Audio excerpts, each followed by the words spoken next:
बिहार के पूर्व DGP DP ओझा का निधन हो गया है। पटना में अपने आवास पर सुबह 3 बजे के करीब अंतिम सांस ली उन्होंने। काफी समय से वो बीमार चल रहे थे।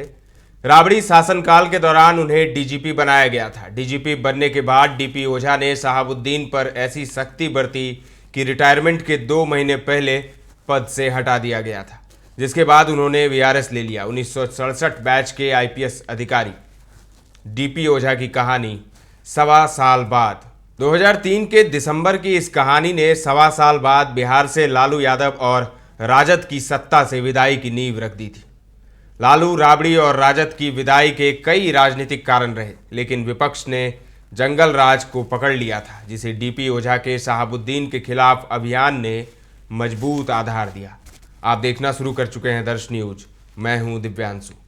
उस समय डीजीपी डीपी ओझा ने एक गोपनीय रिपोर्ट सरकार को भेजी थी, जिसमें सिवान के बाहुबली सांसद मोहम्मद शहाबुद्दीन से जुड़े कई माफिया और राजनेताओं का जिक्र किया था।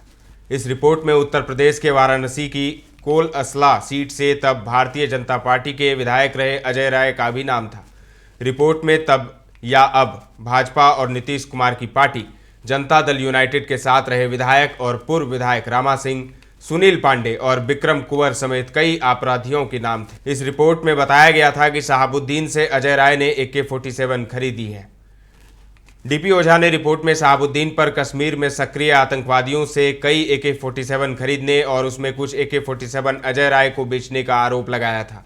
ओझा ने यह दावा दिल्ली में गिरफ्तार किसी अपराधी के द्वारा पुलिस को दिए गए बयान के आधार पर दिया था। अजय राय ने इन आरोपों का खंडन किया था। डीपी ओझा की छवि कड़क मिजाज के अधिकारी के तौर पर रही है। राबड़ी शासनकाल में डीजीपी बनने के बाद लालू यादव के करीबी बाहुबली शहाबुद्दीन पर ही कार्रवाई शुरू कर दी थी उन्होंने, जिसके बाद उन्हें पद से हटा दिया गया था।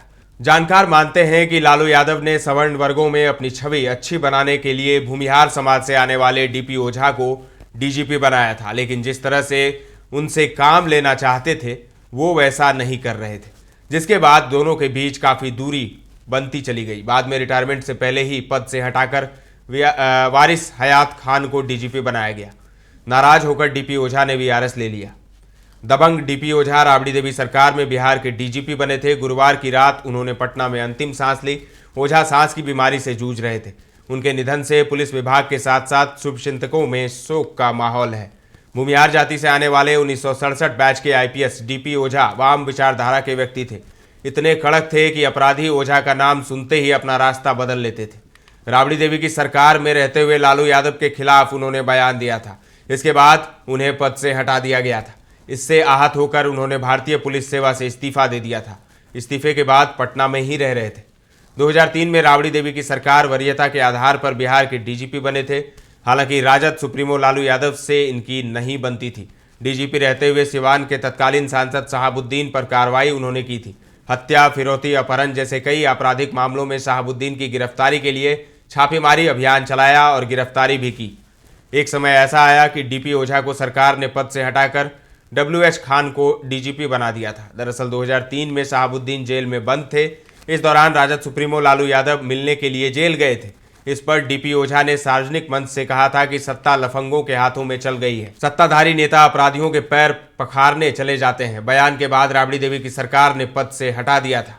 डीपी ओझा 1 साल बाद 2004 में रिटायर होने वाले थे, लेकिन राबड़ी सरकार के द्वारा पद से हटाए जाने के कारण आहत हुए थे। उन्होंने भारतीय पुलिस सेवा से इस्तीफा दे दिया था। वे सरकार के अधीन होकर काम करना नहीं चाहते थे।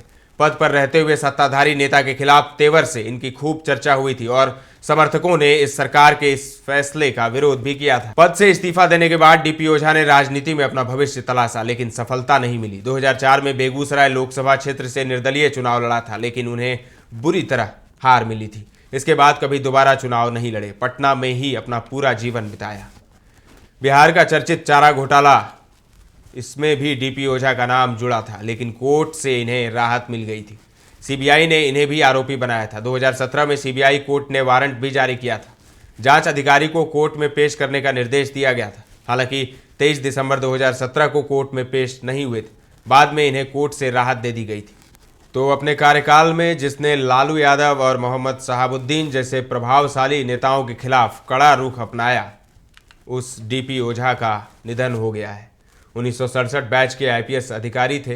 1 फरवरी 2003 को डीजीपी का पदभार ग्रहण किया था। अपने कार्यकाल के दौरान बिहार की राजनीति में एक प्रमुख हस्ती बन गए थे।